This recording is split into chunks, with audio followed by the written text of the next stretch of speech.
बहुत बहुत धन्यवाद।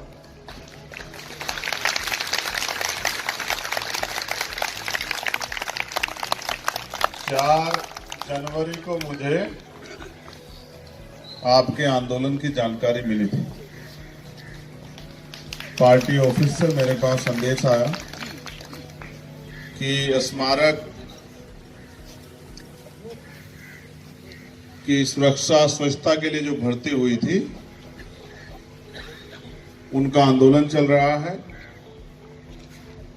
और सरकार उनकी मांगों को लेके लापरवाही का रवैया इख्तियार कर रही है।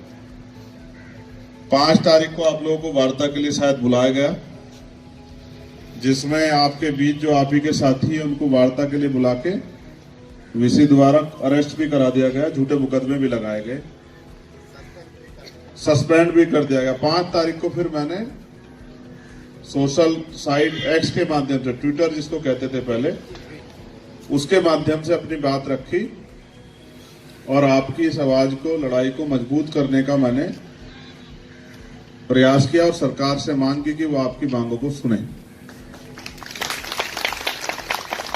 आज एक आवश्यक मीटिंग से मैं लखनऊ आया था। मेरे फोन में सुबह ही एक संदेश पड़ा हुआ था कि जब आप वहां जाएं तो समय निकाल के स्मारक समिति के जो साथी वहां 37 दिन से आंदोलन कर रहे हैं उनके बीच भी एक बार जरूर जाएं, उनकी पीड़ा को देखें, महसूस करें और कोशिश करें कि उनका आंदोलन जल्दी जल्दी सफल हो जाए, जिससे कि वो अपने घर परिवार में लौट सके। मैं आपके संघर्ष को सलाम करता हूं, जय भीम करता हूं, क्योंकि संघर्ष का रास्ता ही कठिन है और जो मातृ शक्ति हमारी बहनों के, माओ के रूप में यहाँ मेरे बाईं तरफ बैठी है, मैं उनके संघर्ष, क्योंकि महिलाओं के जीवन में तो प्राकृतिक एक संघर्ष है बचपन से लेकर जीवन के अंतिम समय तक, हमेशा उनको जो है भारत में जो व्यवस्था है उसके अधीन, दूसरे के अधीन ही रहना पड़ता है जब से वो पैदा होती हैं और जब तक वो उनका जीवन समाप्त होता है, वो दूसरे के जरिए इस देश में उनको चलना पड़ता है, पहले पिता के जरिए। यहाँ तो सच ये है, पैदा होने के लिए भी परमिशन की जरूरत होती है। बेटी है तो माँ बाप तय करेंगे पैदा करनी नहीं करनी है, बेटा हो तो एक बार को कोई बात नहीं। तो फिर कितना पढ़ेगी, क्या पहनेगी, क्या खाएगी, कहाँ आएगी, कहाँ जाएगी, किसके साथ जाएगी, ये भी परिवार के लोग तय करते हैं। फिर किसके साथ उसकी शादी होगी, ये भी परिवार के लोग तय करते हैं। वो नौकरी करेगी नहीं करेगी, ये ससुराल के लोग तय करते हैं। फिर और तमाम तरह की जो जिंदगी है उसकी, वो अपने परिवार, ससुराल, बच्चों में ऐसे ही बीत जाती है। और अंत एक कड़वी सच्चाई ये है कि अभी तो माँ बाप की इतनी इज्जत है कि माँ बाप को घर से बाहर निकालते, बच्चों को अनाथ आश्रम भेजते हुए आजकल परहेज नहीं होता। जो 13 साल पहले चीज 100 रुपए की थी, आज वो मार्केट में 300-400 रुपए की होगी। मेरे अच्छी तरह याद है कि बहुत सारी ऐसी सामान है जो 13 साल पहले 50 रुपए के मिल जाते थे, आज वो 250-300 रुपए के मिलते होंगे। ये कैप भी उसका उदाहरण, जो सर पे हमने कैप ओढ़ रखी है, आजकल मार्केट में ये भी 200-300 रुपए की मिल रही है, पहले 20-30-50 रुपए की मिल जाती है। यानी कि कई गुना जो है दाम बढ़ गए। पेट्रोल डीजल के दाम 50-60 रुपए करीब होते, तब 100 रुपए के लगभग है। आधे का फर्क, आधे से ज्यादा जो है दुगनी कीमतें हो गई है। लेकिन आपकी तनख्वाह के बारे में जान के मुझे बड़ा अचरज हुआ कि आप वहीं के वही हो जहां से आपने शुरुआत की थी। फिर एनपीएस के नाम पे घोटाला कर दिया, 800 करोड़ रुपए का घोटाला भी हो गया। हर महीने उसमें से 10% आपकी सैलरी भी वो काटते रहे। 13 साल, राम जी को भी 14 साल का वनवास था। कल तो मैं सोच रहा था कि भाई अब तो राम आ गए हैं, तो अब मुझे लगता है कि किसी की जिंदगी में कोई समस्या नहीं रहेगी।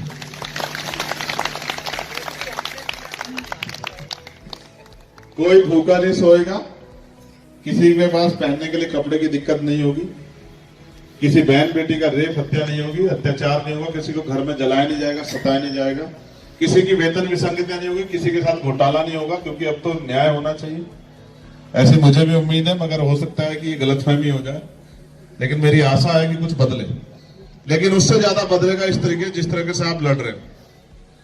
मैंने आपकी मांगे पढ़ी, आपकी सारी मांगे जायज है और आपने जिन अधिकारियों से बात की उन्होंने भी आपको आश्वस्त किया होगा कि आपकी मांगे जायज। पुनरीक्षित वेतन, एनपीएस खाता, मृतक आश्रितों को नौकरी, चिकित्सा लाभ, अस्थायीकरण, 7वें वेतनमान का लाभ, दीपावली बोनस, एसीपी का लाभ। अभी जब मैंने इसको पढ़ा तो मैं मानता हूं कि अगर आपका अस्थायीकरण वास्तविकता में स्वीकार कर लिया जाए तो आपकी सारी परेशानियां, जो आपकी सारी मांगे वो एक झटके से पूरी हो जाएगी, क्योंकि जब अस्थायीकरण हो जाएगा तो इन सब का लाभ आपको मिलेगा। अब जिस प्रशासन एडमिनिस्ट्रेशन थे आपने आपसे 3 दिन का वादा किया, वो आपकी क्यों नहीं सुन रहा है? आपको अपनी बात रखने पे झूठे मुकदमे आपके ऊपर क्यों लगाए जा रहे हैं? आपको जेल में बंद करने का क्यों प्रयास किया जा रहा है? इसमें मुझे ऐसा लगता है कि सरकार ये चाहती है कि आप हार के घर चले जाओ। क्या आप हारने के लिए यहां बैठे हो? नहीं। मैं मानता हूं कि सरकार इतनी आसानी से सुनती नहीं। आप ये महसूस करो, आप सहारनपुर में नहीं बैठे हो, आप बागपत में नहीं बैठे हो, आप मुजफ्फरनगर में नहीं बैठे, आप सिद्धार्थनगर नहीं बैठे हो, आप लखनऊ बैठे हो, प्रदेश की राजधानी है, और यहां से मुख्यमंत्री चंद कदम पर रहते हैं। आप महसूस करो, अगर वास्तविकता में मुख्यमंत्री आपको सुनना चाहते, बहुत जिम्मेदारी से कह रहा हूं, तो 37 दिन वो आपको इस ठंड से लड़ने के लिए यहां बैठने नहीं देते। अगर सच में मुख्यमंत्री आपकी तरफ देख रहे होते, सोच रहे होते, आपकी पीड़ा को समझ रहे होते, तो 37 दिन आपको यहां यूं मरने के लिए नहीं छोड़ते। अगर वास्तविकता में देश में महिलाओं को देवी समझा जाता तो 37 दिन इन बहनों माओं को यहां जो है कपकपाती ठंड में नहीं बैठना पड़ता। मैं आपको बहुत जिम्मेदारी से बात कह रहा हूं, ऐसे नहीं मानेगी सरकार, लेकिन मानेगी जरूर, इस बात को आप याद रखें। आप एक तारीख तय कर लो, और वो तारीख मैं यहां हमारे सीनियर लोग खड़े हैं, डॉक्टर आकिब साहब और अमित जी, अनिकेत जी, सौरभ जी, आप इनसे वो तारीख तय करवा कर वेरीफाई करवा लो। मैं खुद आऊंगा आपकी लड़ाई को आगे बढ़ाने के लिए, और हम लोग वहीं चलेंगे जहां के बैठे नेताजी को हमारी बात नहीं सुनाई दे रही।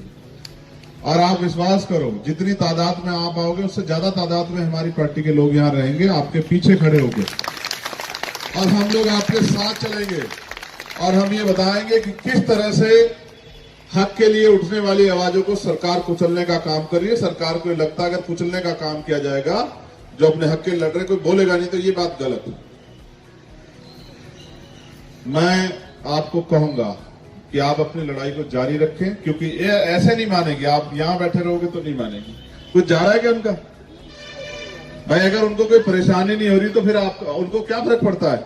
अगर वो इतने सुनने वाले होते तो 37 में सुन लेते, नहीं सुन लेते? अगर किसी मंत्री जी का मामला होता, विधायक जी का मामला होता, किसी अधिकारी का मामला होता, तो 37 घंटे में सुनवाई हो जाती। ये मामला उन गरीबों का है जिनके पेट इस नौकरी से पल रहे हैं।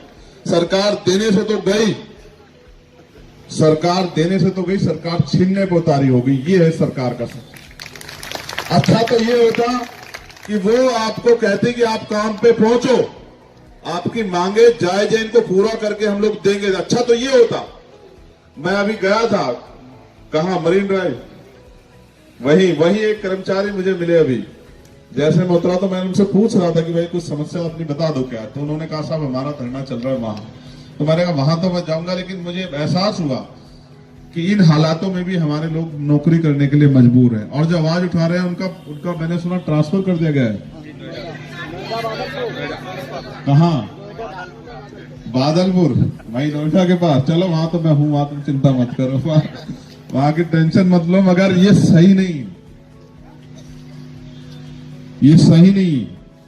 ये तो दिखावे के लिए सफाई करते हैं, कूड़ा फेंकते हैं और फिर झाड़ू से उसको साफ करके दिखाते हैं। ये है, लेकिन असल ये है जो इस जिंदगी में अपने घर को चलाने के लिए, इस काम को करने के लिए मजबूर। मैं आपकी जायज मांग जितनी भी है मैंने पढ़ी, और मैं आपकी मांगों का समर्थन करता हूं, और मैं आपको विश्वास दिला कहता हूं कि आप एक तारीख तय कर लीजिए। उस दिन ऐतिहासिक आंदोलन होगा, और जो नहीं भी सुनना चाहता उसको आपको सुनना पड़ेगा। क्योंकि बेटा होने के नाते, माओ का भाई होने के नाते, इनको सड़क पर बैठ के देखना मुझे स्वीकार नहीं। माए सम्मान के योग्य होती, का सम्मान होना चाहिए। और ये जो भाई, मैंने अभी पूछा, कोई बागपत वाला यहाँ बैठा है, कोई सिद्धार्थनगर वाला यहाँ खड़ा है, और भी सब लोग पूरे प्रदेश से चल के यहाँ आए हैं। आगे तो नौकरी मिले ना मिले, लेकिन जो है उसको भी छीनने का प्रयास हो रहा है। मैं आप सबको विश्वास दिला कहता हूँ, आप ये मत समझो ये लोकतांत्रिक देश है, लोकतंत्र है, जनता को सुनना पड़ेगा, आपकी मांग सुनी जाएगी, आप विश्वास करो। बस एक दिन मजा तब आएगा जब सब लोग, क्योंकि देखो कहते ना कि दरख्तों के कटने का किस्सा ना होता, कुल्हाड़ी में लकड़ी का हिस्सा ना होता। अगर हमारे लोग गैर जिम्मेदारी ना करे तो ये सरकार एक दिन में आपकी बात मान लो। आप तारीख तय कर लेना क्वेश्चन और बता देना, मैं वादा करके कहता हूं उसी दिन हल हो जाएगा। और मैं आज के बाद जहां भी जाऊंगा, रोज मेरी सभाएं रहती है उत्तर प्रदेश में, कहीं ना कहीं मैं मीडिया के लोगों में हर दिन आपके मामले को उठाने का काम करूंगा। रोज सरकार से सवाल पूछूंगा। स्मारक समिति लखनऊ है, उनके बच्चों के पेट का निवाला काट के उनकी मेहनत की कमाई से 800 करोड़ रुपए का आपने घोटाला किया। आप अपने आप को ईमानदार कहते हो और वो लोग सड़कों पर बैठे हैं और आप लोग यहाँ बड़ी बड़ी बातें कर रहे हो। तो ये जो झूठ है, इस झूठ को बेनकाब करने का काम भी आज के बाद हम लोग करें। मेरा पूरा समर्थन आपके साथ है। आप सौरभ जी से बात करके तारीख तय कर लेना। और अनिकेत जी यहाँ खड़े, मैं विश्वास लगा कहता हूँ उसी दिन सरकार को पता लग जाएगा कि कर्मचारियों के साथ हम सब लोग खड़े हैं। आपके लिए मंगल कामना, आपके हौसले की दाद देता हूँ। ये देश वो है जिसमें शहीद आजम भगत सिंह पैदा हुए, जिन्होंने हंसते हंसते फांसी का फंदा चुमा। आजादी ऐसे नहीं मिली भाई, बहुत कीमत चुकानी पड़ी। आज हम आजाद हैं, आज हम यहाँ बैठ के अपनी बात रख पा रही है, अधिकार हमें संविधान ने दिया है। ये राजतांत्रिक देश नहीं है कि राजा जो चाहेगा वही होगा, वो होगा जो जनता चाहेगी। आपके पैसे से चलता है देश, आपके पैसे चल रहा प्रदेश। आप भले 26,000 रुपए की नौकरी करते हो, लेकिन आप जो टैक्स देते हैं उसी से चलता है प्रदेश।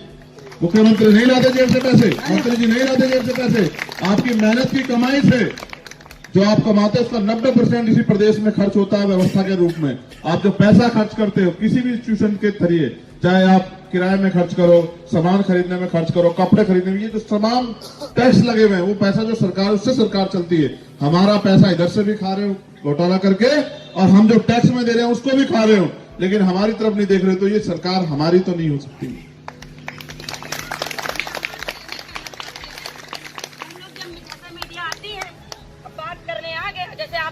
आपसे मैं बात कर रही थी, मेरा भाई, और मैं जब बात कर रही हूँ तो मेरा चेहरा देख के यार वीडियो बना के यार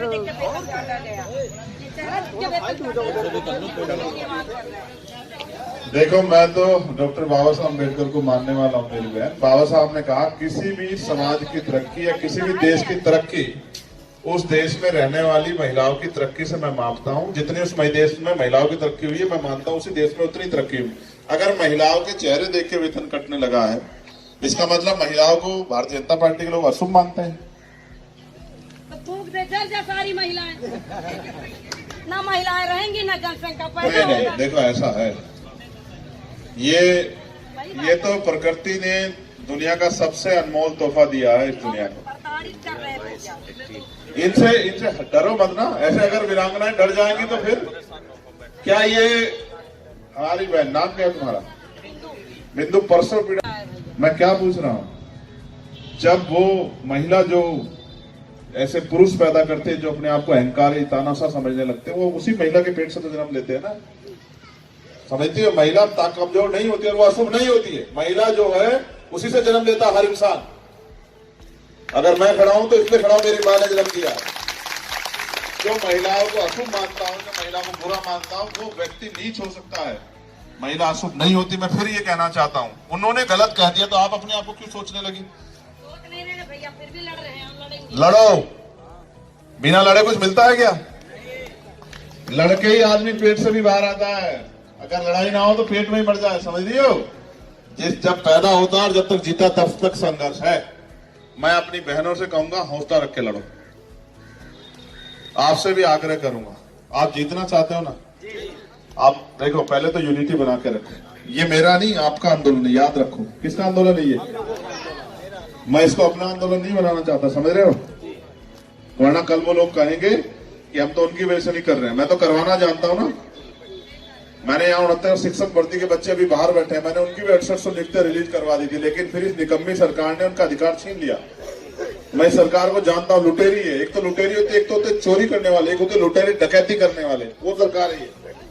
वो 6800 बच्चे वहां बैठे हुए हैं, 6800। उनसे पूछो उनके परिवार से, वो इनके दफ्तरों पे जाते तो लाठियां खाते हैं, अपमानित होते हैं, क्योंकि दलित पिछड़े वर्ग के हैं तो गालियां खाते हैं, उठा के फेंकते जाते हैं, उनको मुसीबतें होती है, वो यहाँ लड़ते रहते हैं। मैं उनके हौसले को देखता हूँ, लेकिन ये सरकार ऐसे निकम्मी सुनती नहीं। इसलिए कह रहा हूँ, पहले तो यूनिटी बनाओ, अपनी एकजुट रहो, गलतफहमी मत पैदा होने दो। आंदोलन इस तरह टूटते हैं, ठीक है? अपने निजी हित को छोड़ के पूरी अपनी ये तुम इसको अपनी कम्युनिटी मानो, कर्मचारी कम्युनिटी, इसके अधिकारों के लिए लड़ो मिलके। और फिर मैं विश्वास से कहता हूं, आपसे 4 गुना संख्या में हम लोग आपकी मदद करेंगे जब आप अपनी लड़ाई को लड़ने के लिए तैयार हैं।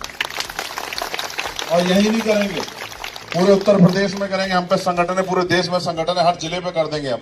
बस आप लड़ने का मन बना के आगे बढ़ते रहो। मेरी मंगल कामना। और अच्छे साथी हैं आपके साथ जो लोग इस लड़ाई को लीड कर रहे हैं।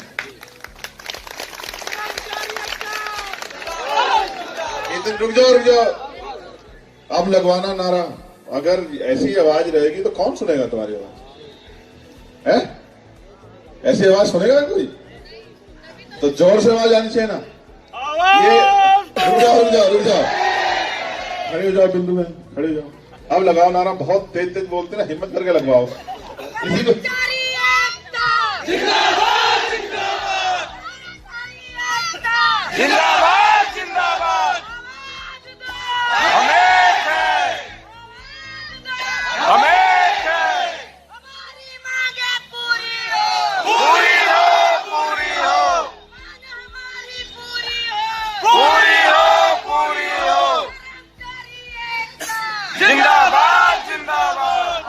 मुझे भरोसा हो गया, अब मुझे बहादुर बहन, मुझे भरोसा हो गया कि अब आप लोग जीत जाओगे।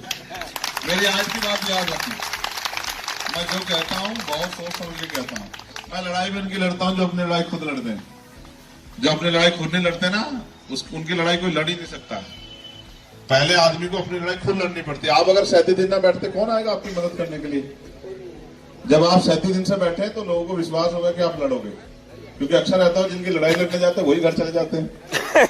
ठीक है, इसलिए आपकी लड़ाई के लिए मंगल कामना है। और मेरा विश्वास अगले महीने के आधे दिन पूरे होने से पहले आप जीत जाओगे। आप तारीख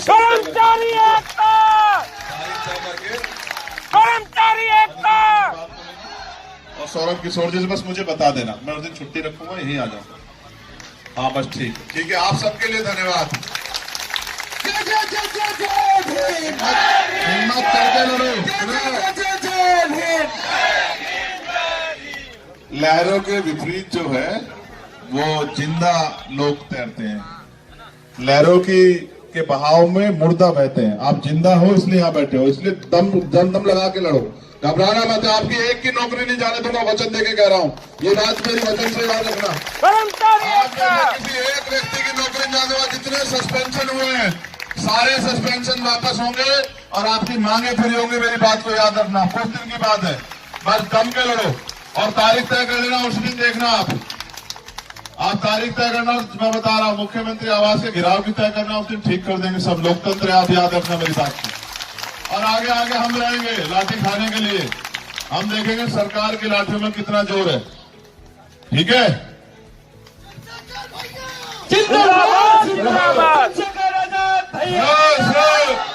ये जिंदाबाद करके ना सब खराब कर देते। पता है क्यों? जब जिंदाबाद हो जाता ना आदमी, फिर लड़ना भूल जाता। मुझे लड़ने दो, बहुत लंबी लड़ाई है मेरी अभी। ठीक है, खुश रहो। बस राष्ट्र के लिए मंगल कामना। धन्यवाद। जय भीम, जय भारत। कर्मचारी एकता जिंदाबाद, जिंदाबाद, जिंदाबाद।